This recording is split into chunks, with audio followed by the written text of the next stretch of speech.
Dhe në këtë pasaport duhet shtohet diçka themelor. Bashkimi Evropian, Republika e Shqipërisë. European Union, Republic of Albania.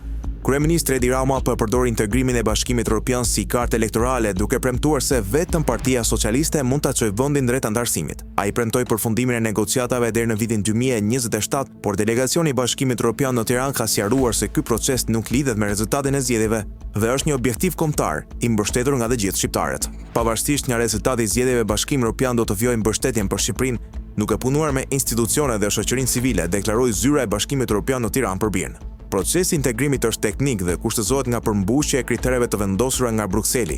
Shqipëria ka nisur negociata për hapjen e kapitujve themelor, që përfshin sundimin e ligjit dhe institucionet demokratike. Megjithatë, procesi ka hasur pengesa gjatë dekadave të fundit për shkak të konflikteve politike, mungesës së reformave kundër korrupsionit dhe mos respektimit të standardeve demokratike në zgjedhje.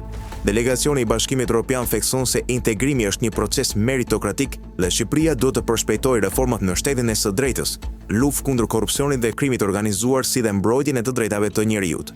Në fund të vitit 2024, Shqipëria hapi 2 grup kapitujt e parë, ndërsa Bashkimi Evropian pret që negociatat të vazhdojnë me rikën të qëndrueshëm bazuar në procese real të vendit.